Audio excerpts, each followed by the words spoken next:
Hello, everybody. This is Andy Chapman from Insight Partners.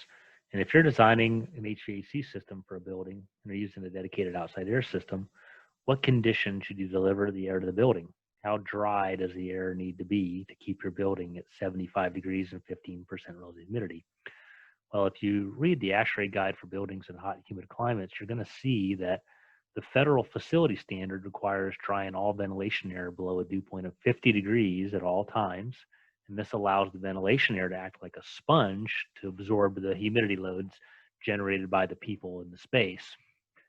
So what we're going to do is we're going to take that hot, humid air, dry it to a dew point below the space, and then it's going to soak up the internal loads.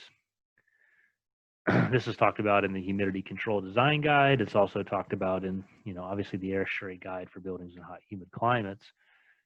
This is a dehumidification load estimate for Tampa, and you're going to see that the ventilation air, the air leaking into the building, or the infiltration, and people are the three main sources for dehumidification. So if we can treat our ventilation air, positively pressurize our building to keep infiltration down, and deliver air below the set point of the space to soak up internal loads, then we're going to have this problem tackled.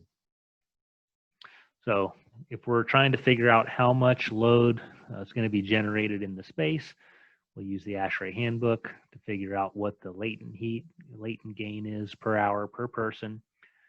We can look and see the different activity levels. We're going to look at a real world example today for an elementary school, and we're going to use the seated very light work value for the latent gain.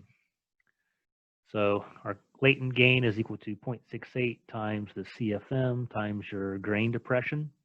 We've got some small people, so we're using 3/4 of the adult value, and we're going to use some basic arithmetic to figure out that we need a 13.7 grain depression if we are going to deliver 12.5 CFM per person, which is the ASHRAE recommended amount of outside air per person. So if we want to maintain the space at 75 degrees and 50% RH, we're going to supply the air at a dew point of 49.3 to soak up the loads from the people. But what happens if you're going to use the indoor air quality procedure and you're going to reduce the amount of outside air to, say, 8 CFM per person using bipolarization or air scrubbers? Well, you've got less air, so you're going to have drier air to get the same amount of dehumidification, same amount of sponge. So using the basic algebra again, we need 21.5 grains depression to soak up the loads generated, which means we need to supply a dew point of 45 degrees, which is a lot lower than what I see in a lot of designs. Can you do this with standard DX dedicated outside air units? Well, absolutely. You can take the ASHRAE dehumidification condition, apply more DX refrigeration, and supply a leaving air dew point of 45. After it gets reheated back up to 75, your air is going to be very dry, but then it's going to be able to go in and then soak up all those internal loads. So absolutely, we can do this with the regular DX dehumidification.